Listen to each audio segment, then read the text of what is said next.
Boy, it's October 6th, and it's episode 124, and this is the Fantasy Football Auctioneer. I'm your host, Uncle Buckets. The Fantasy Football Auctioneer is the official podcast of thefantasyfootballauction.com, the internet's only website dedicated to fantasy football auctions. You can find us on Facebook at facebook.com/Fantasy Football Auctioneer, or follow us on Twitter and Instagram. We are at Fantasy Auction. We've also are still running that online, that Twitter all auction Twitter community.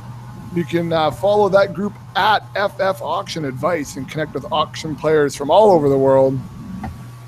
We've got a great show for you tonight. Tonight, we're going to take a look at Week 4 being over, and it's do or die time for many fantasy teams out there. So we're going to help you out and get ready for that mid-season push with waiver wire, FAAB, and lineup help. We're even going to bring back one of my favorite segments for this quarter season mark. That segment is Killing in the Name of. But of course, our experts, well, one of them is here. He's basking in the light of the successful homecoming game. Slim, Muskies win. Muskies win. It was a barn burner. It was an exciting game, yeah. It's good to get back in the booth, do a little play-by-play. Good to get you back out in the field reffing. It was actually kind of fun reffing. And I got the comment as I walked across the field, oh, we missed the commentary. And then you came on and then welcomed everybody to the game, and whoever it was went, oh, he's back. So eyes lit up. So it was good. It was a good turnout, good weather. Learn from the best. Home team. Learn from the best. Yeah, it's a good game. Back and forth, a lot of big plays. Right down to the wire. It was exciting. Good stuff. Fun day had by all. Fun day had by all. That's right, and everyone was safe, I think, on after the game, so that's a good thing too. Mm-hmm. So we're safe tonight because we don't have Blister,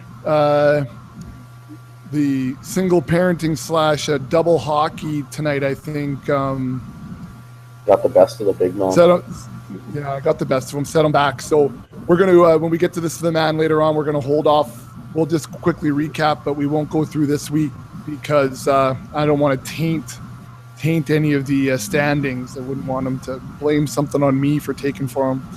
So we'll pass on week 5 as far as picks, and we'll wait until week 6 to get that rolling again. But we do have all of our regular segments coming tonight, and we're going to add on Killing in the Name of. So, Slim, if you're ready, then I'm ready. Let's cock the hammer. It's time for action. All right, so like I said, we're going to look at all things week 5 here. We're going to get into the first segment here right away. This one's called We Just Got a Letter.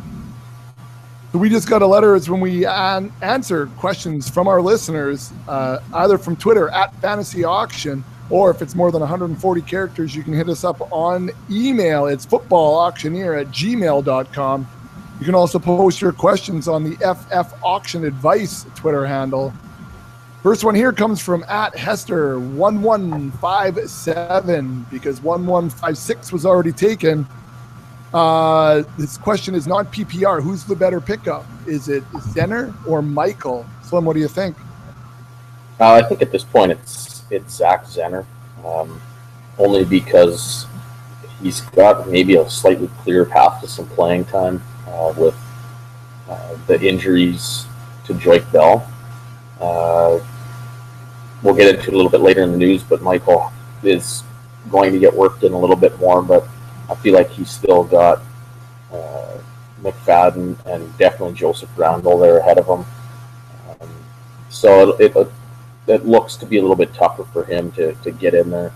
So I'd take Zenner now and hope that Joik stays injured or can't really come back, and maybe he can carve out a little bit of a role. And Michael might still always be there, next week or 2 weeks from now. Yeah, I like Zenner. I like the fact that they weren't afraid to put him in there late in the game in pass pro too. So I thought that was in a passing situation. So I thought that was a good opportunity for him too. So they're not necessarily afraid to have him on the field. So I agree with you wholeheartedly. Head on to Twitter question number 2 from Eric Schaefer. Sorry, at Eric Schaefer 73. Is Martavis worth a start? Better, and then that's the second question part to the question is better flex option here. Is it Danny Woodhead or John Brown? So first one, is Martavis worth a start this week? I'm going to say no. I would hope you have better options. Even if you had to grab a couple guys off waivers, and we'll get into that a little bit later too. But I own Martavis in a couple pools, and I've been waiting for him to come back. I just need to see it for a week, how much he's going to get used first.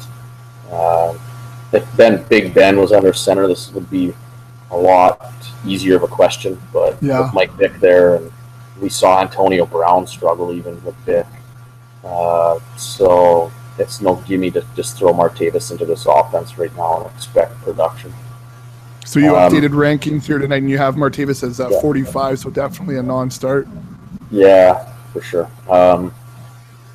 And the second part, the better flex, to me makes a little bit of a difference if it's a PPR league or not. I'm going to assume it is a PPR, right or wrong. No, I think if you're thinking about putting Woodhead in, it must be a PPR. That's kind of what I was leaning. Yeah. I think they're pretty close, actually. I do like Woodhead a little bit more. I just love that he gets used in the red zone. So to me, his touchdown chances are fairly good. And we see him, catch a handful of passes every game. He had one big play last week that really helped his fantasy numbers. But I put the slight lean to Woodhead. All right, and third Twitter question here, and third and final. This one's from @BenStory.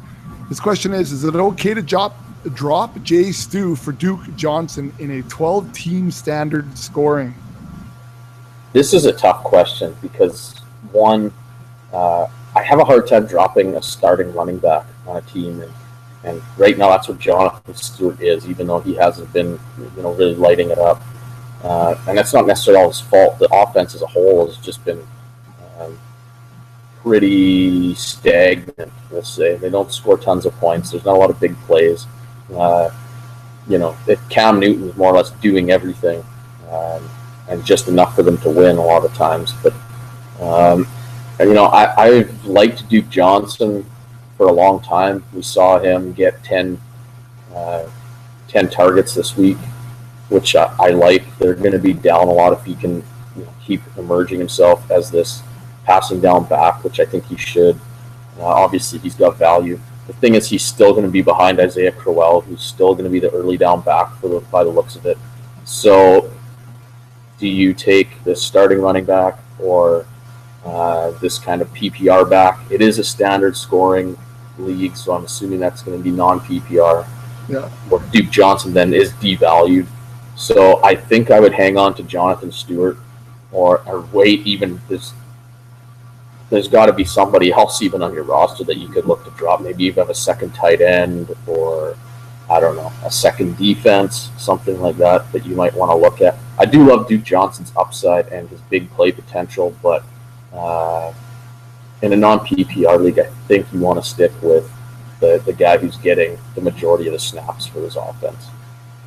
Well, and just looking really quick here, Duke Johnson, if we look, has 31 carries, so half the carries here. I thought it was all for Blue quickly that I looked at. But what I was more going to look at is that even in standard scoring, Duke Johnson outscores Jonathan Stewart overall. Duke Johnson's 36th right now, as Jonathan Stewart's 42. I thought it's overall.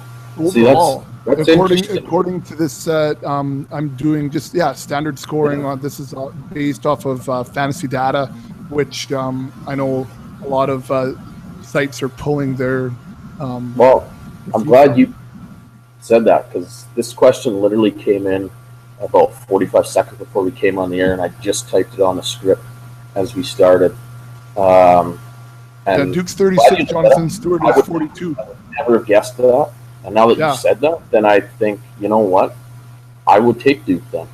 If he's outscoring him right now in standard scoring. In standard scoring, yes. Then, I don't see. I mean, we're seeing his role increase bit by bit every week here now. I don't think he'll ever necessarily just take Crowell out of the picture by any means, but he's going to be in the field a lot just because Cleveland is probably going to be playing from behind a decent amount for the rest of the season. So he has value just in that alone, that he's going to get touches or at least reps in those situations. So, you know, I like that. And, if he's outscoring him already, which I, like I said, would not have guessed in standard scoring, then sure, take a flyer on him. All right, so PPR scoring. Let's then listeners at home, play along. Jonathan Stewart right now, overall rank in PPR, over under RB 30. Under. Okay, over under RB 40. I don't know. It's such a shit show down here. Probably under. I don't think he's caught many passes. RB 50 right now. Okay. RB 50. How many receptions does he have? I bet you he's got less than 10. 5. Yeah. Oh, yeah. So now over under on Duke Johnson in PPR. Over under 30. Over. Barely. No, he's 23rd right now in PPR scoring. Okay. I figured maybe. And if you just it's just you look, it's Duke Johnson 23, Theo Riddick 24, Rashad Jennings 25, Charles Sims 26, Eddie Lacy 27. Yeah. Oh no.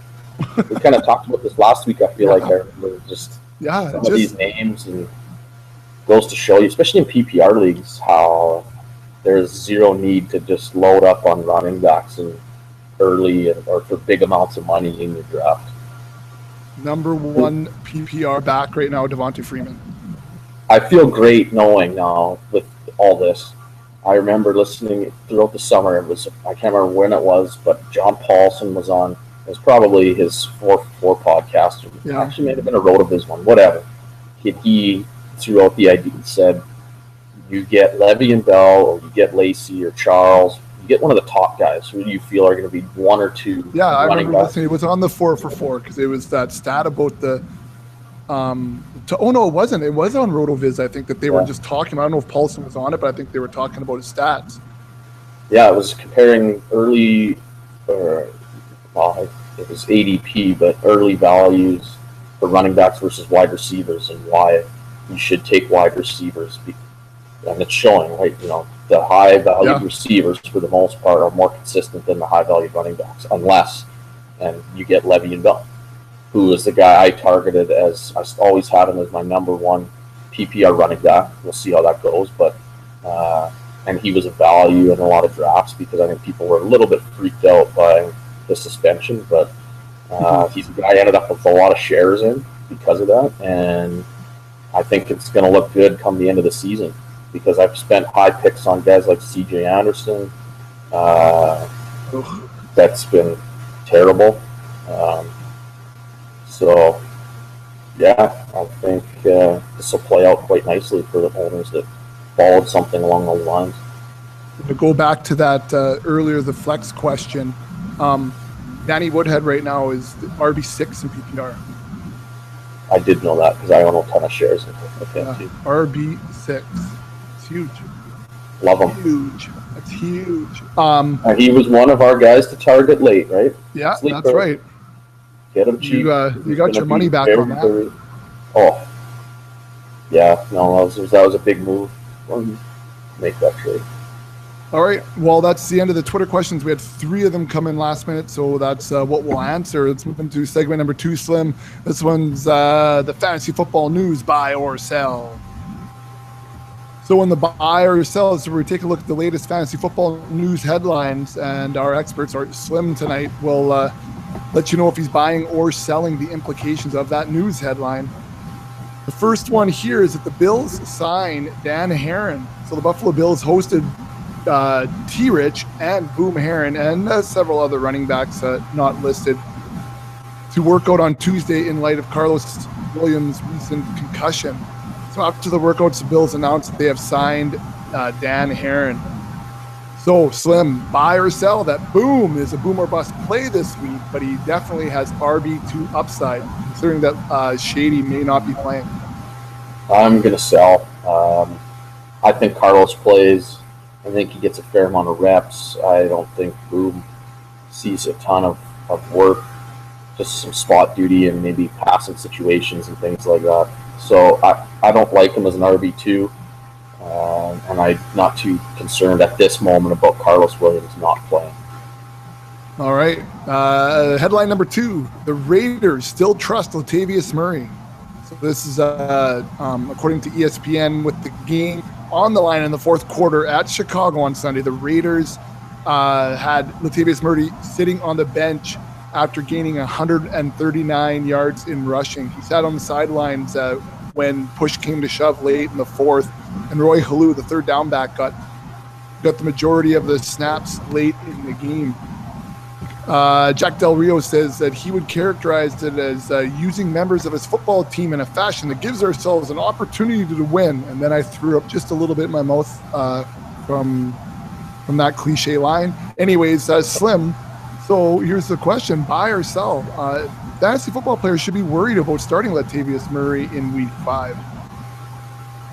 No, I don't think you need to be worried. I mean, to me, this is just a move that this is the NFL nowadays, unless you are Le'Veon Bell, Jamal Charles, Matt Forte, or Eddie Lacy, guys like that don't ever really come out of a game, are fairly game script insulated. Doesn't matter if you're winning or losing, they're involved no matter what.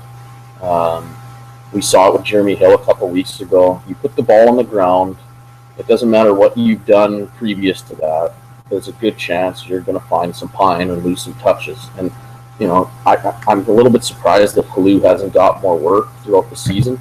I liked him as a deep sleeper this year. I think he's pretty talented.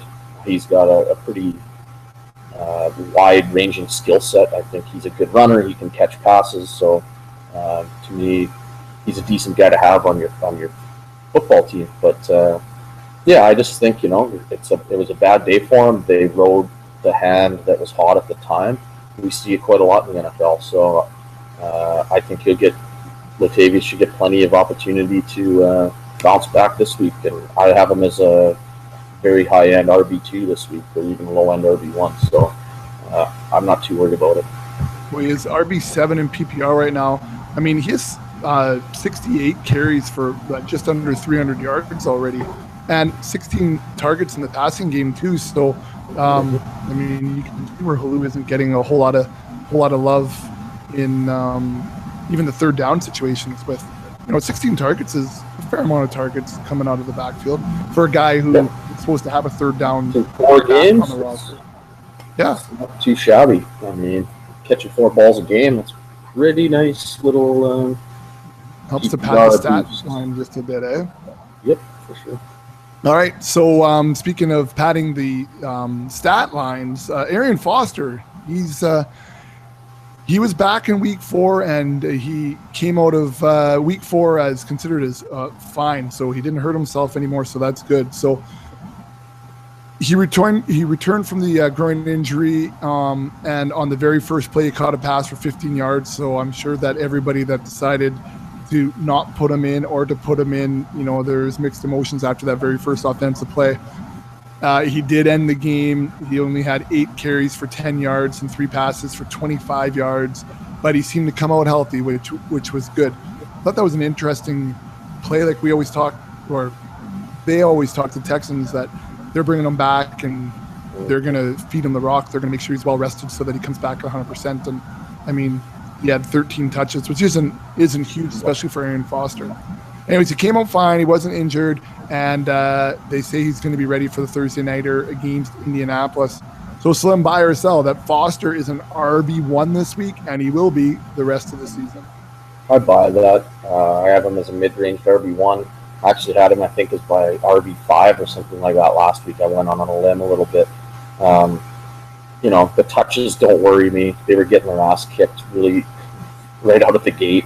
They knew they had a short week coming.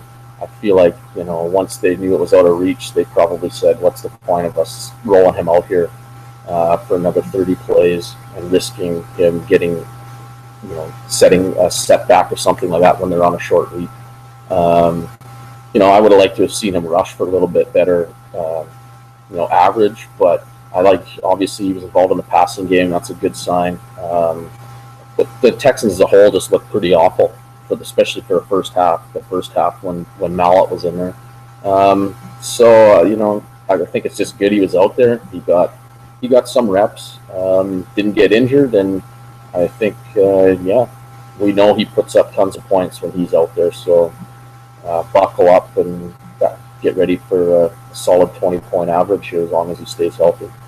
Well, the guys that decided to spend some money on Foster and Gurley, let's say, and went, we're just going to ride this out a little bit, are going to start, I think, reaping the rewards if Foster stays healthy. And what we saw out of Gurley last week, that's changing a lot of fantasy leagues. I think those week 5, I think will be a big shift for some guys who were struggling but had guys on their bench. Well, that's it. You just had to weather the storm. I know even in our home auction league, I didn't have Foster, but I had Gurley, Le'Veon Bell, Martavis Bryant, and it was just more or less weather the storm for the first 4 weeks. Yeah, go 2-2 if you can. Well, that was the goal, 2-2. I went 1-3. Beat me this week, though. Le'Veon, thankfully, has been contributing. So it was encouraging to see Gurley coming in, and I can finally, I think, start thinking about plugging him into my starting lineup now. So hopefully now, if you waited, and you probably got Foster for a pretty good price, I would think, because there was a lot of talk that he was going to be out for a lot longer than this. So hopefully he stays healthy for you. That's a big and in our big home auction, we were head-to-head this week, and you did reign supreme. Le'Veon Bell definitely with his 28 points helped you out, and my big-name running back C.J. Anderson didn't, but did run Devontae Freeman, which then you'd think would help to even that out, but in big trouble at the receiver position. So I had to play both Saints receivers because I noticed that, and I should have thrown Decker in. I missed it because of the early start. I thought I went on to go change it. It was early in the morning. I went to and I missed it, and I got to start. Yeah, I got to start making some moves with Sammy Watkins being out. I thought I'd be able to have him in there and then have a little bit of a hope. But you got me head to head this week in the big auction. Thanks for giving me my first win of the season. Hey, anything I can do to help out the FFA. I'll remember that. As long as we keep it in the family, right? That's the key. I'm 2-2. I'm doing all right. I'm gonna be okay. I gotta do some waiver moves though. The bench is suspect, to say the least. Brandon Coleman didn't do anything that what I thought he might be able to do. So I have to start doing some stuff here. Yeah. All right, let's move on to the next news item. The Falcons expect to have Tevin Coleman back for week 5. So the Falcons are third in the NFL in points per game through the first 4 weeks of the season, and their offense could get another piece back as they try to improve to 5-0 this week. So Dan Quinn says that they're hoping that Tevin Coleman gets a little bit of work here on Wednesday, and then hopefully they'll have him back with them for the weekend. So Slim, buy or sell with Coleman coming back? That's the end of Devontae Freeman's reign as a high-end RB1 or as the number 1 overall RB. Yeah, I saw something. It's the fastest. I can't remember the stat, but something about how many touchdowns he scored. It was the fastest at the start of season or quickest guy to get to 7 scores already. And he's broke 100 points in PPR. And he did it in 2 games. Or no, I guess 3. Anyway, what do you have? 3 and 1, something like that. But anyway,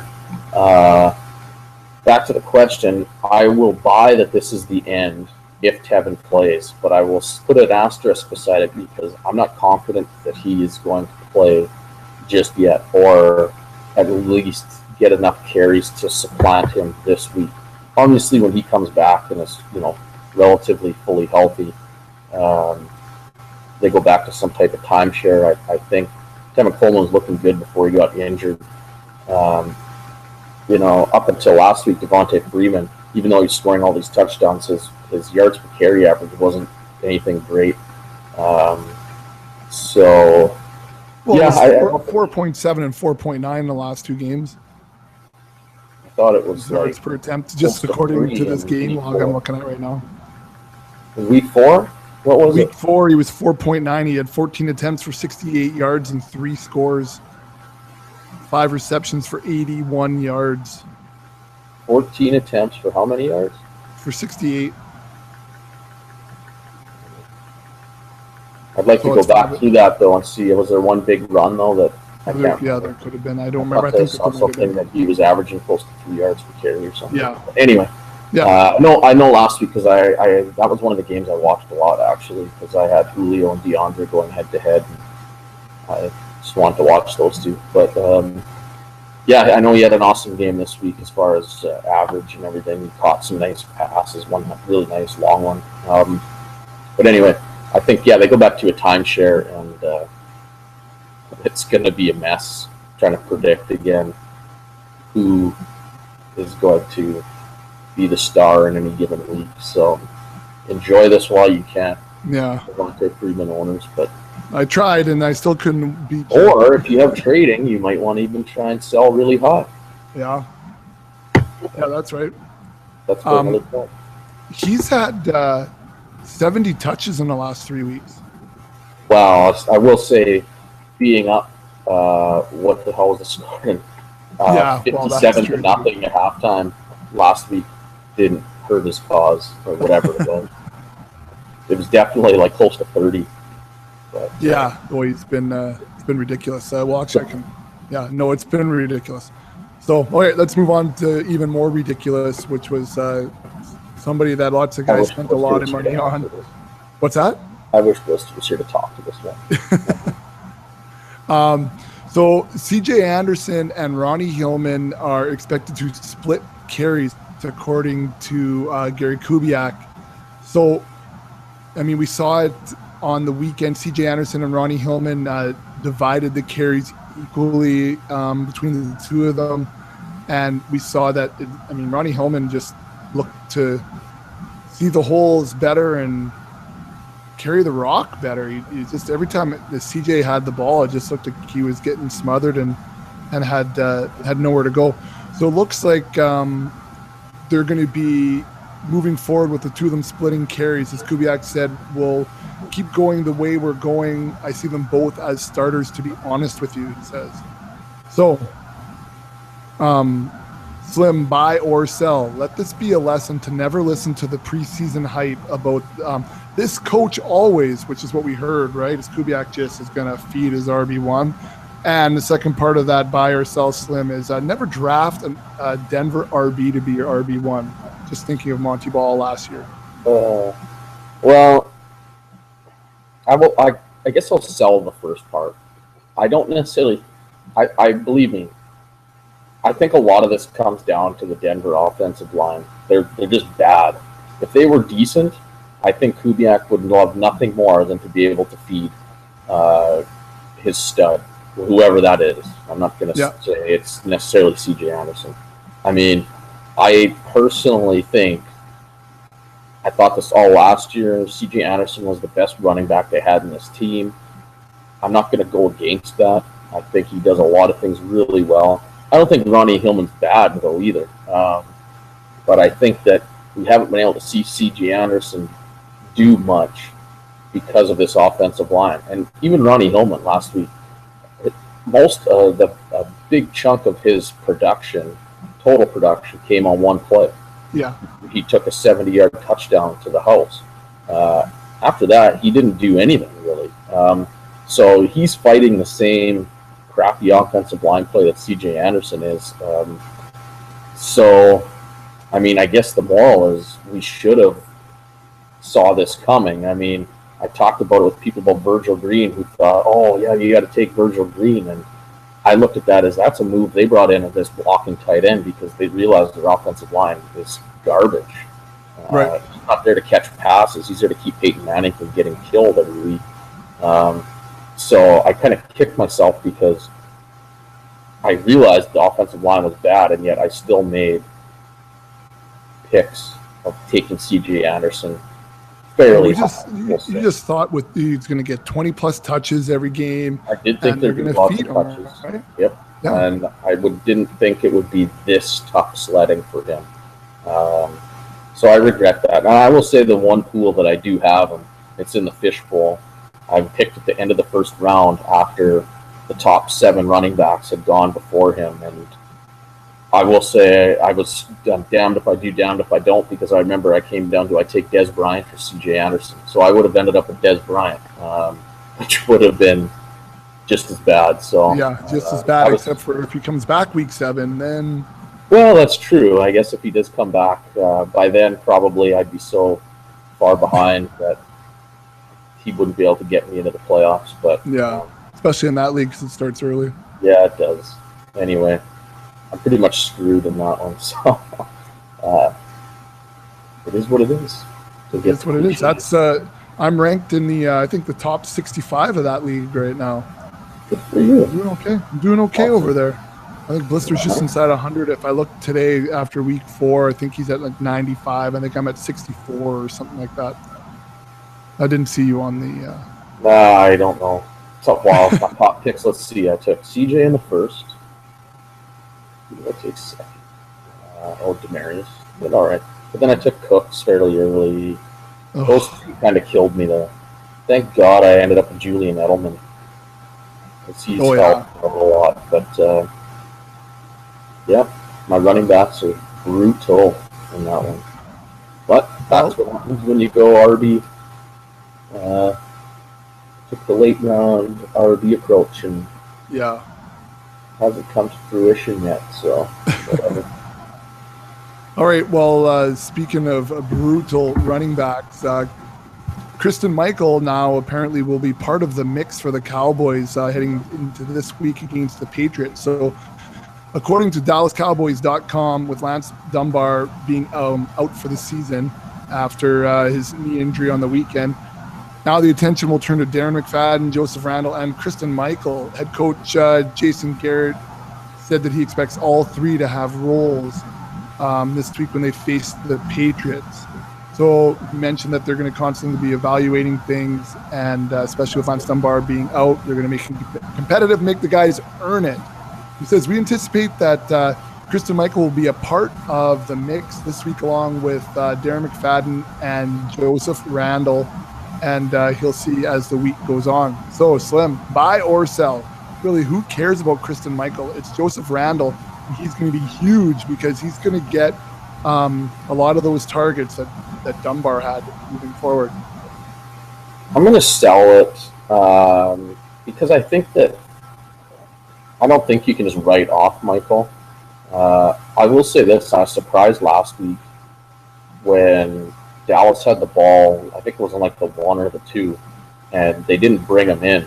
Because that's what I thought his role would be as the goal line back. The little bit bigger guy who can just smash it in between the tackles and short yardage. And they didn't use that. I don't know if that's because they didn't trust him in that role yet, which seems a little odd. I mean... Yeah, what did you bring him in for? Any running back just run that play. Like, there's no... Yeah, it's a dive. We've been running since Pop Warner. Exactly. So I was a little surprised at that, and it kind of made me think, okay, well, maybe we're all getting way too excited, which we should all be used to. Everybody gets excited about Christine Michael no matter what it does. So whether it's the Combine or drafted by the Seahawks to be Marshawn Lynch, whatever. We just always seem to kind of overreact. But I do think he'll have some sort of, obviously, a role. I just don't know how much it's going to be. If he'll be, I don't think he'll ever be week in, week out, fantasy reliable running back unless some guys get injured. I don't think Randle necessarily fills the Dunbar target. I mean, to me, Dunbar had a very unique skill set that none of these guys can do. If anything, I think you see a little bit of Cole Beasley trying to pick up that slack with some of those screen passes and things of that nature. I'm not sure what the roles are going to be yet. I still think Randle is going to have the bulk of everything.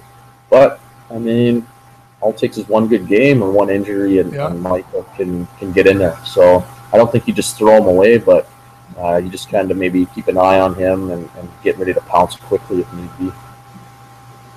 All right. Well, we got a couple more news items here. The Dolphins have fired their head coach, Joe Philbin. This is the second straight season that an NFL coach has been fired after losing in London in Week 4.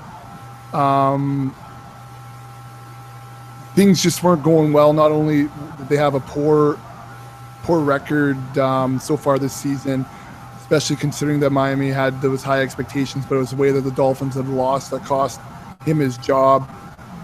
Miami had the worst home opener in franchise history against Rex Ryan, and the studs on the defensive line have done absolutely nothing. They can't move the football.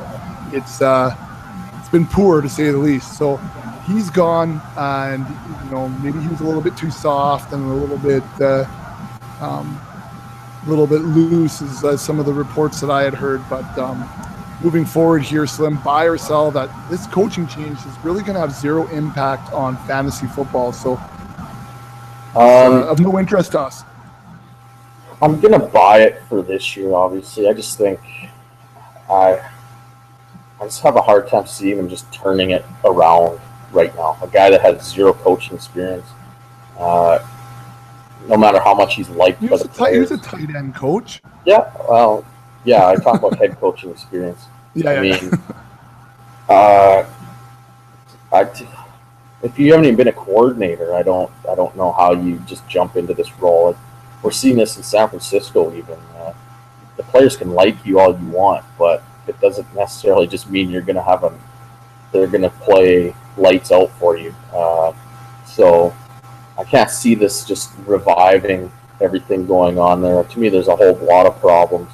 The culture there just seems awful. I mean, we knew this firing was going to happen 10 minutes into this game by the way the Dolphins came out. It's a mess there, and I think it's going to take an off season to really kind of figure out who they have to get rid of and who they need to bring in potentially to do that. All right, we'll buy or sell that this new head coach has the largest shoulders of any head coach in the NFL. I'll probably buy that. He's gigantic. Oh, no. I remember him from Hard Knocks. He was just a snuff-chewing beast of a man. No, I think he played 10 years in the NFL, right? Yeah, I think so, yeah. Something like that. Yeah. All right. So. Let's move into the last buy or sell here, Slim. The Chargers will welcome back Antonio Gates for Week 5. So the veteran tight end returns to Charger Park and begins preparation for his first regular season game against the Steelers on Monday Night Football. Of course, we remember he's suspended for the first 4 weeks this season for violating the NFL's policy on performance-enhancing drugs. Now, Ladarius Green filled in pretty good. I mean, he didn't play Week 3, which you were hoping, Slim, when we were at TCF Stadium. Mm-hmm. But he filled in all right. But now Philip Rivers has got his security blanket back. And like Rivers said, we're excited to get him back in there. He helps us on the field and in the locker room. We certainly missed him, so it'll be a plus. We're acquiring a Hall of Fame free agent here in about 24 hours, and that was last night. So Slim, buy or sell, Gates. This becomes an instant tight end one this year, especially considering the horse crap that is the tight end position this year. I'm buying it. Doesn't mean he's going to be a tight end 3 every week, but he's just got to be in the top 12, and I think he can do that. So, yeah, I'm buying. As long as his body can hold up, I think you're trotting him out there every week. It's the tight end position has just been Like, what a fall from grace. Jimmy Graham, I think I have him as my tight end 8 or 9 this week. He's I saw he's tight end 10 right now. Tweet out on the Monday night game that he was going to be their top streaming option when they did their pod. No kidding. And everyone got a chuckle and there was comments about that. But that's like what has happened. And I'll admit I missed on that big time. I thought he was still going to be pretty decent. I don't know how you get a weapon like that and like take him off the field and third and longs and. Yeah. Just blows me away. And they always play him, like connected to the O-line, right? They don't give him that spacing and that ability to work the seam. And he has as many targets. Why would you do that? That's never worked in the past, has it? Yeah, no kidding. He has as many targets as Gary Barnidge and Eric Ebron and there was one play Larry Donnell and Kyle Rudolph. It was 3rd and 7, I think, or something. They took him out and brought in Luke Wilson and then threw the ball at Luke Wilson, who didn't catch it. And I'm thinking, all right, what the hell was that? Like, I could not figure out for the life of me what that decision was or who made it, why they would do that. Like, I don't know. And just because we're on tight ends, can I ask you what happened to Zach Ertz this year? Well, he's another one. They're just terrible, but like unbelievable. Yeah. Well, I think I put in a waiver and I was dropping them. I only own them I own them everywhere. Yeah, I think I only got them in 2 pools, but and one of them is my backup to Gronk. So I mean, hopefully that's the only time I had to use him was last week. But yeah, no. He's caught 10 balls. But that's just part of the whole Philly offense, just crushing everybody's dreams. And remember when Sam Bradford, not to go off on this huge tangent, but we were doing our live draft for our home, our home league, and we were sitting around Buddy's garage, and Bradford went off in that preseason game and had that. Just 3 touchdowns. And right. Just looked sick, and everybody was just like, "Oh, man, get me some Bradford. Get me some offense. I need some shares of this." And what the hell happened there? The Gong Show. Yeah, absolutely.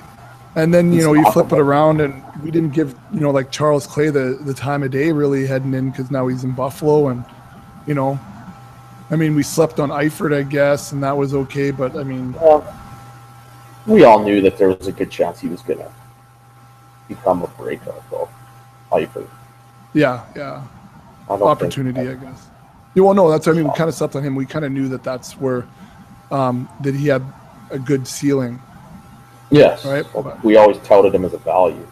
Yeah. You target going late. But, for sure. All right. Well. What's that? So they didn't end up getting them anywhere, though, either. No, neither. I've owned him in years past, and he's done nothing for me, so that's no good. Anyways, let's move on to segment number 3 here. So that was buy or sell. So segment number 3, let's move in and take a look at waiver wire and FAABs. This one is called Live Wire. So Live Wire, like we're talking about, we take a look at your FAAB budget. We take a look at waiver wire and guys that you should be targeting heading into week 5. Slim, who are you looking at for week 5? One of the top guys I have is Ronnie Hillman. We talked about him earlier. This news that there's going to be this timeshare. He looks as good as anything they have in the Denver backfield. I think if you're a CJ Anderson owner, maybe you own him already. If you don't, I would spend up to 15% of my budget to go get him. I think just for an average owner, you're looking somewhere around 10. But, I would still think about going up to 15 if I needed to get him. All right. And I think if you're going to have a timeshare there and he's going to get decent target or decent carries and targets, I guess, he's a good value. Who else is sitting on the waiver there for you, Slim? Duke, my boy. Again, we talked about him. His workload seems to be slowly increasing. I'm spending 10% to go get him. Like I said before, I like the fact that he was targeted 10 times in the passing game. That's what he can do. He was drafted, I think, as somebody we all thought he could be a good weapon in the passing game out of the backfield. So if he can live up to any of that, then definitely he's worth the 10% you could spend to get him. A little bit of a pickup there. All right, and wide receivers, anyone you're targeting? Alan Hearns. I've played him in DFS the last 2 weeks. Has worked out pretty nicely. I think 10% of your budgets to get him is a decent amount. We know about Allen Robinson. I've never been high on Marquise Lee, and he's still been injured all year. So Hearns has carved out this nice role. I think it'll be tough for Lee to come back and just take him out of that. Another guy is Leonard Hankerson. Roddy White appears to be on the decline pretty considerably right now. And with what Julio's doing, he's going to draw tons of attention.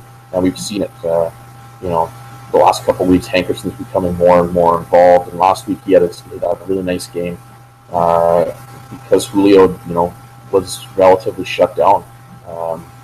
So I think you can look to see that a lot. And we've seen this offense is putting up points and moving the ball. So there should be a lot of opportunity for Hankerson in the future as well. Both Hankerson and Hearns are only owned in 21% of Yahoo leagues. So that's 79% of leagues that they're available. And yeah, I mean, why not? Especially with the bye weeks and stuff coming through, and they're putting up substantial numbers. So, substantial. I mean, more than a lot of these guys that you were planning on playing. So definitely, I would take a look there too. Got anyone else on the list, Slim? Just one more, really. I mean, there's quite a few this week. I'm not going to lie, especially I guess with bye weeks coming up. But even Jay Cutler can be a guy that you might want to target. But Willie Snead, he's to me interesting in deeper leagues. A lot of hype was with Brandon Coleman earlier this year. He hasn't been able to seem to do much with that, and we've started to see Willie Snead edge him out in terms of playing time. The last few weeks, Coleman's snap numbers have dropped, and Snead's have increased, and we've seen Snead actually catching more passes now than Coleman. So I think it's safe to say that for the next little while, Snead is going to be a better weapon than Brandon Coleman. So if you want to go out and get spend 5% of your budget and put in a bid on Snead, I don't think that's a bad play.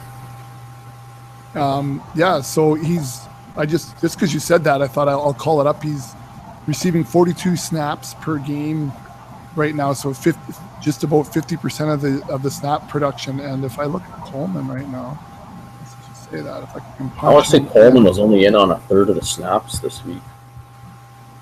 That's just. Of course, I'd say Coleman. And you know what? Actually, maybe in this past week, I don't have it as a game log, but he's been in 177 snaps. So he's been in seven more times over the course of the season than Snead. But Snead's been bringing up the snaps from what I've noticed, and Coleman's been dropping. I picked Snead up last week in a couple of different leagues just because I just was seeing the trend kind of moving that way, and I thought if I could get on it before. It's a goofy-looking guy out there, though, or is that just me? No, he doesn't look like your prototypical NFL receiver. Yeah. All right, well, it's making sure that I was on the same page. Be good Halloween costumes, maybe.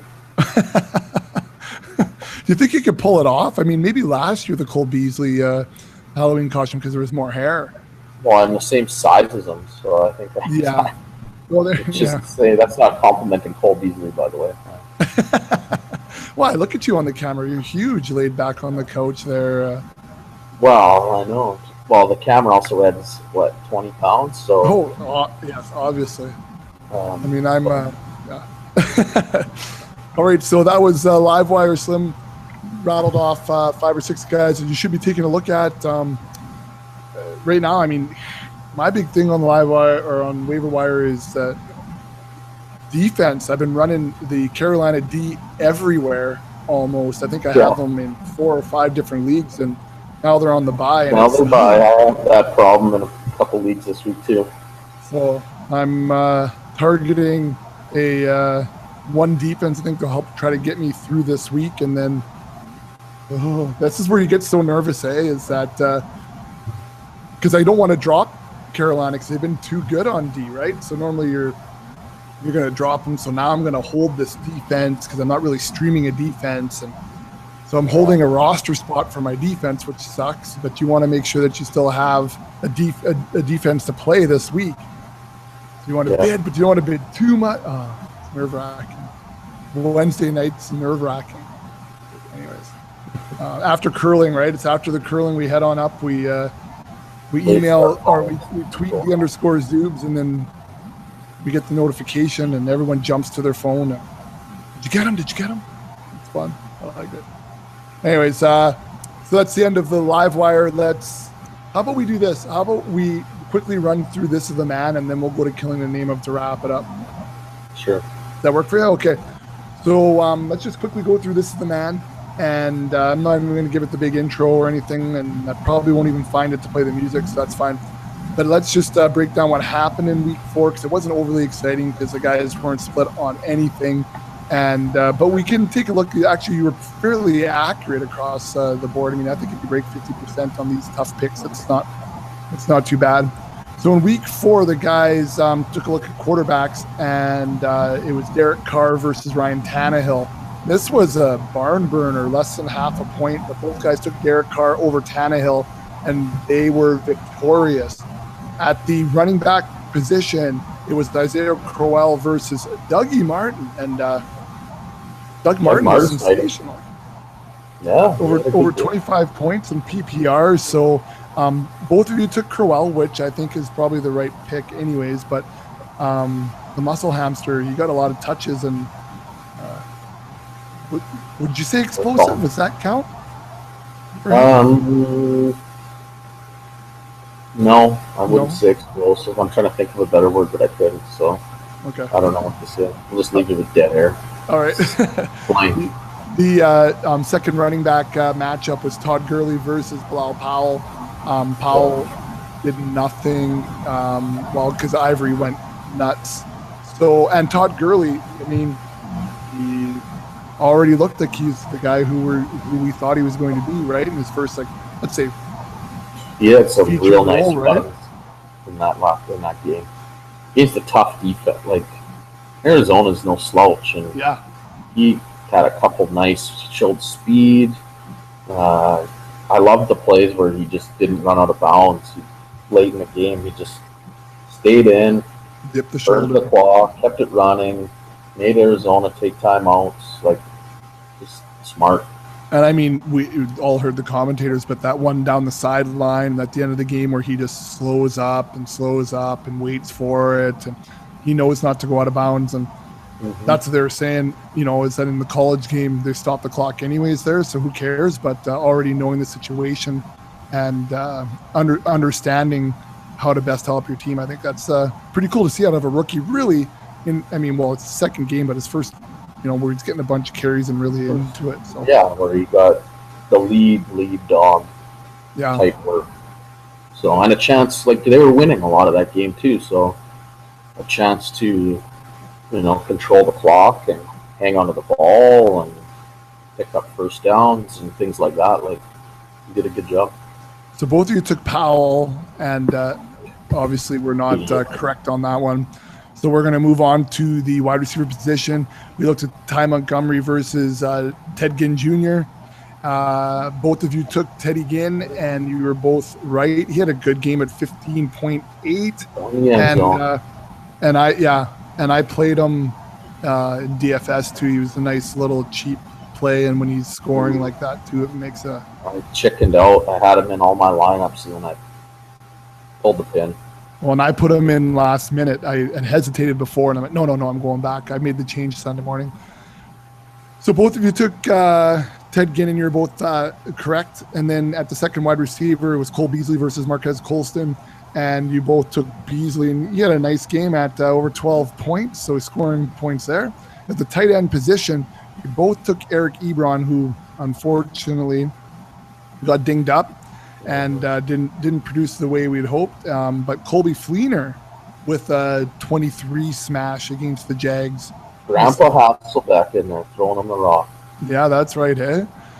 And then at the flex position, we had Alan Hearns versus Leonard Hankerson, and another nice barn burner. And both guys, as we mentioned before, really putting in quite a season here. Hearns wins with a 28.6, but Hankerson no slouch at 22.3.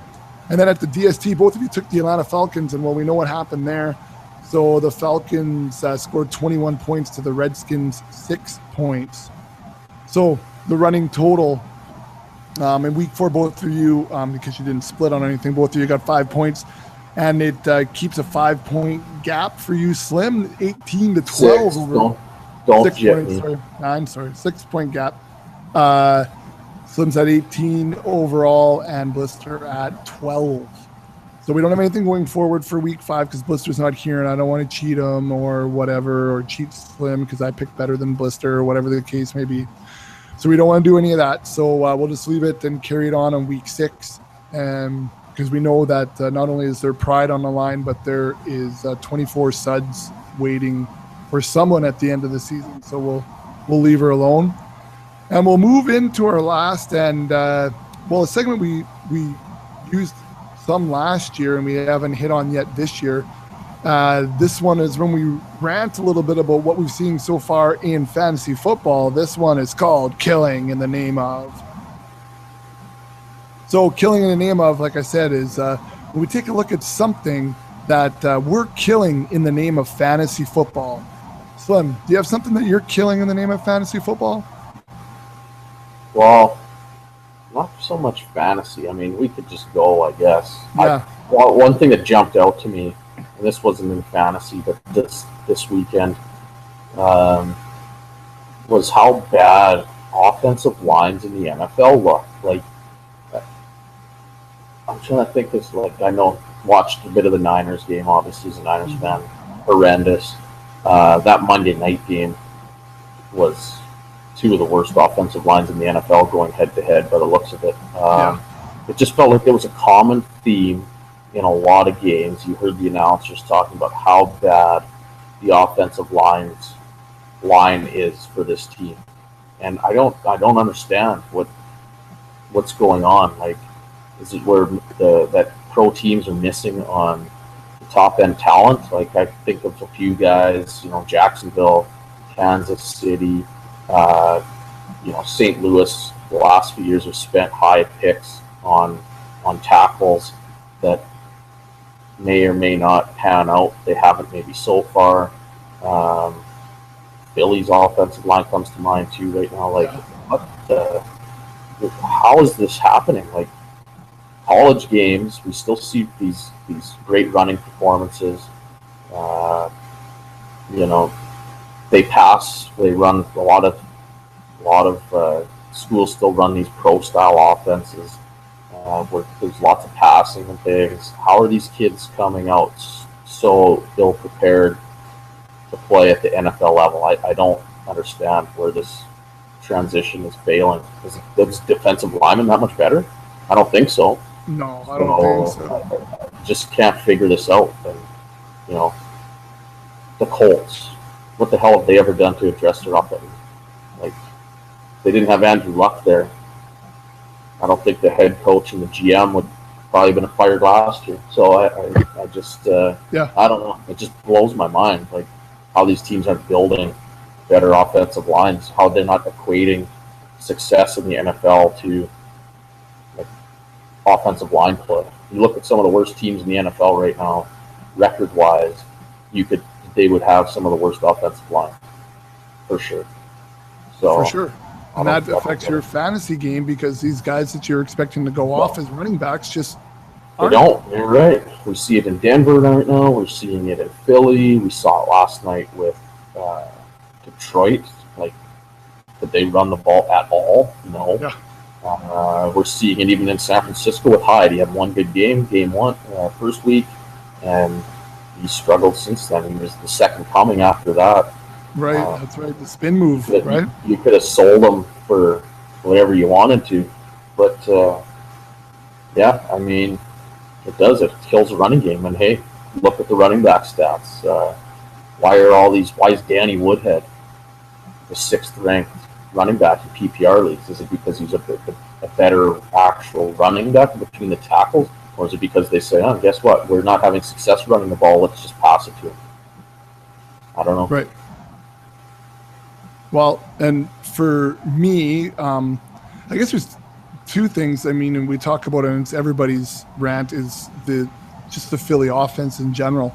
as a Cowboys fan, I love that they suck. But as a fantasy football owner and a Jordan Matthews owner, and it's just and a Zach Ertz owner, it's impossible almost. It's impossible to watch. And I can't imagine if you were a DeMarco Murray owner this year, then you would have spent good money on him, and he is completely disappointed, and Chip Kelly's completely disappointed for you.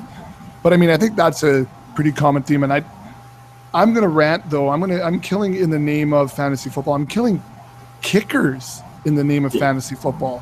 And I know that's, we've eliminated kickers in our leagues, and this is the exact reason why, Slim. The amount of clutch field goals that have been missed it's unbelievable. I mean, these guys, they just kick the ball. And I mean, this is what they get paid the big bucks for, right? I mean, we're watching the other night, and it's the kid from New Orleans, Hawker? Yeah. He was a goalie in the MLS a short time ago, and now he's kicking in the NFL. And then you wonder why he's shanking kicks when push comes to shove. I mean, half the league. Well, I'm just looking quickly here at field goal percentage, and there are 13, 14 guys that are already under 80%. And these guys aren't, I mean, you look at Blair Walsh, his long right now is 38 yards. I mean, that's an extra point. Yeah. You missed one at the game we were at, I can't remember. I don't recall. Let me click on his game log here, and I'll let you know. No, he was 1 for 1 for 24 yards. Somebody tweeted out this weekend that after all these missed kicks, that just must be, it shows that Justin Tucker is the Gronk of kickers. And some people lost their mind. I don't know if they didn't. It was a joke, or it was just like, it was quite funny reading some of this. I don't know. I mean, Hauschka is 10 for 10. I mean, the Gronk of kickers, I mean, not just because I'm a Cowboys fan, but Dan Bailey, I mean, he has the highest percentage in league history. You look at some of those guys, but if you just go down the list, I mean, it's sad, and games on the line. And I was actually talking to one of our buddies yesterday, and he said he had read a thing on the fact of poor coaching for kickers, and that I just don't understand. As a former high school coach, big deal, but I mean, we preach how important special teams are, and that it's equally as important as the other two areas of the game. And this is points and games that are lost. And if you don't have quality coaching and film breakdown, I mean, maybe I'm wrong, and maybe what he told me is completely out of it, but from what he read or what he heard on wherever he was the fact that these guys should just basically go out and kick. And there's no, they're not breaking down technique. They're not, they're not analyzing baseball that just goes up to the plate and swings and doesn't watch film or. Yeah, but they have bad coaches, right? Yeah, I know. You just think that the game, there's been games already just lost on just sheer shank, right? Like it's not even clutch. Like, oh, we're going to go kick a, 59-yarder to win the game. It's just, it's a chip shot, some of them. Anyways, that's because we're not necessarily in the fantasy killing in the name of, but that's one thing that I really want to kill in the name of just football in general, that it's a tragedy, really. But it could be fantasy though too. Like, you're right. If that guy that needs 2 points, your kicker goes out there. The Hawker goes out there. He nails that kick at the end of the game. You win your week.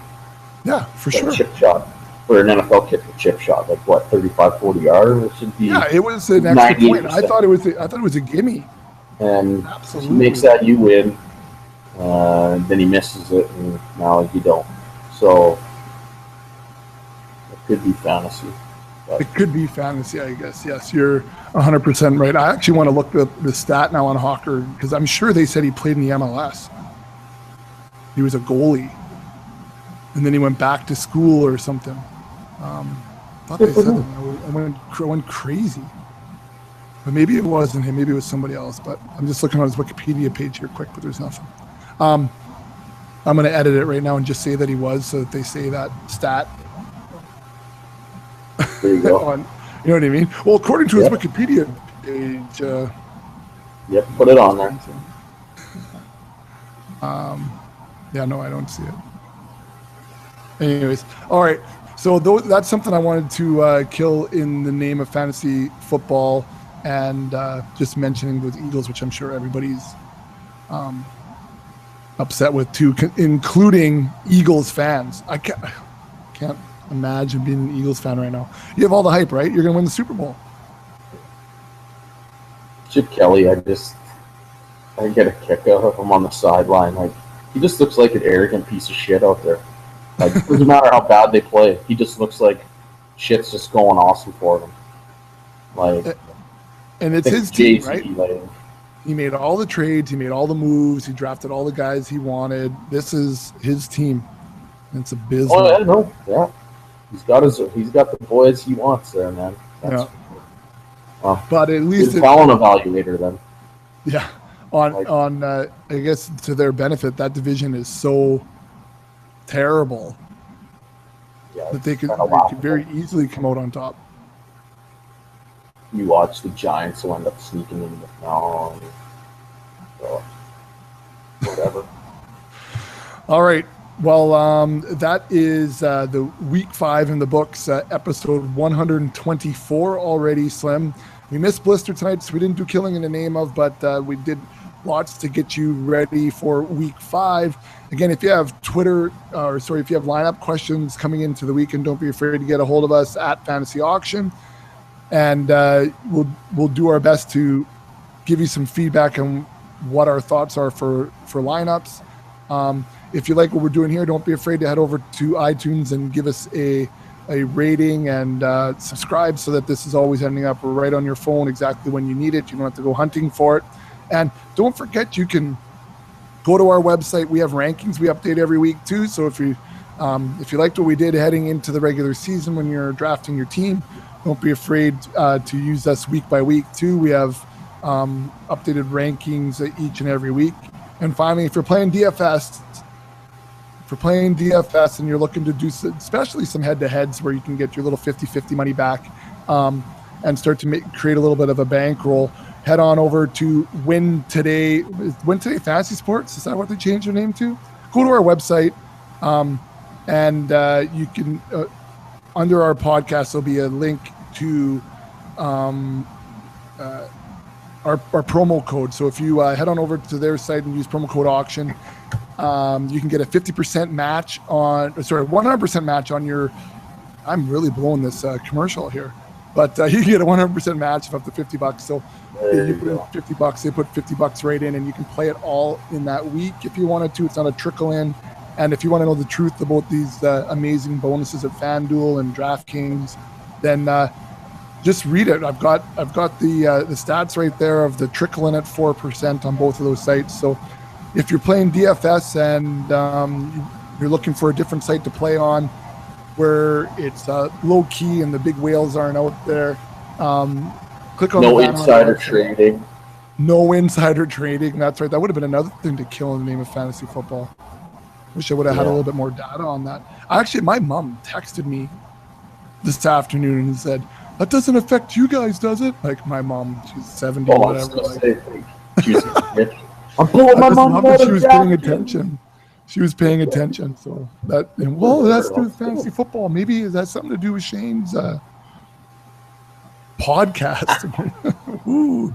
I'm all good.